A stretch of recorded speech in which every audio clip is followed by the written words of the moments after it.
Hi, it's Erin McGuire, owner of Pure Light Wellness. Today I wanted to give you a video on how to use a mala because I have a lot of people that come to my yoga classes or that work with me through coaching that they want to know how to learn to meditate.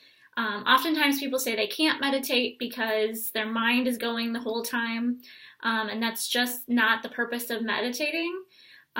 The deeper levels of meditation after you've been doing it for years, yes, then you want to get to a place where you have moments of no mind or you can completely transcend and be in that space. But when you're first starting out, it's really important to have a meditation practice that keeps your mind busy so that if you have an active mind, you can actually start to have something to focus on other than all the crazy thoughts that are going on in your mind. And what's the purpose of using a mala or a mantra or a guided meditation is so that we can learn to start to focus the mind in one direction.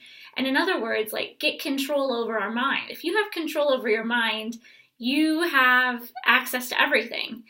The problem is that so many of us, our minds are so active and we don't have a daily practice. It's like working out your muscles. If you don't work out your muscles and have a practice of physical exercise for your body, the body starts to deteriorate in different ways. So it's the same thing for the mind. If we don't have a practice of focusing the mind, it's just going to be all over the place, and that's going to cause us a lot of problems in our life, as maybe you already know. You can get into patterns where you're just negative thinking the whole time instead of focusing on what is working in your life. So that's the purpose of having a mantra meditation or a guided meditation, is to start to learn how to control and focus the mind so that you can be more present, so you can be more in your power. So let me just show you how to use a mala really briefly here. So this is a mala. There's many different versions of malas. Typically they have 108 beads. So this bead right underneath the tassel is called the guru bead. And so that is not one of the beads that we count, and you really don't even touch that. So what they say is that that's where all the energy from all the mantras you've been chanting goes. So from the guru bead around to the other side is 108. And when you chant 108 times of any mantra, it's like a completion. So that's why they use the 108 number. So how you do it is you want to hold the mala just to the side of the guru bead and pick a mantra that works for you. So for today, we're going to say Om Namah Shivaya. And you can use an English mantra. You can use a Sanskrit mantra like Om Namah Shivaya. You can use Sat Nam, which means truth is my name. There's so many different mantras to use. I highly recommend using a Sanskrit or a Gurmukhi, which are languages from India. Because if you're from the West, those words mean nothing to you. Whereas if you were to say, I love myself 108 times, or, peace and love, we can associate different meanings to those words. Also, the ancient yogis talk about the power of the vibration of these ancient mantras. So you're also getting that vibration as well that's going to help create more positivity in your life. So let's use Om Namah Shivaya. That means I bow to the great teacher inside myself.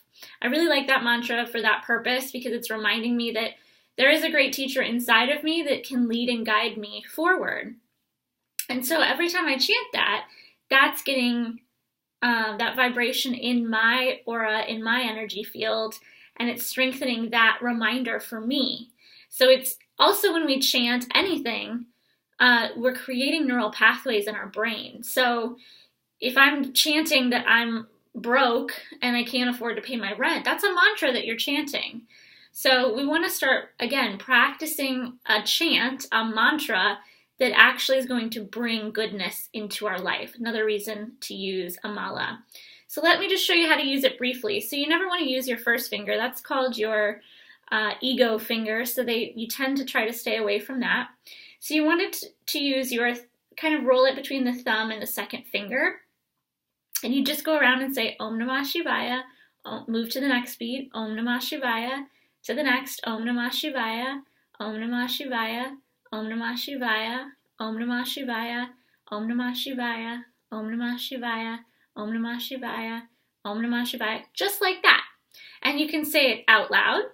I recommend sitting with your eyes closed as you do this, so you can say it out loud. You can also say it silently while you move around the 108 beads. So it's a really great practice to get the mind focused on the mantra, as well as to increase your own vibratory frequency with a positive vibration. Again, the purpose of meditating is to get crystal clear, to bring the mind back, to teach yourself that you actually do have control over your mind, even if it doesn't feel that way right now. Look, you're not going to get anywhere by not practicing, so it's just like working out your body. Give your mind something to focus on every single day. Take a few minutes, do a practice like this with a mala or some other sort of guided meditation to give your mind a place to go. I hope this was helpful for you. Please subscribe to the channel. Leave a comment below. Let us know if you're new to using a mala and how that worked for you, if you enjoyed it. It's a really beautiful practice, very, very meditative.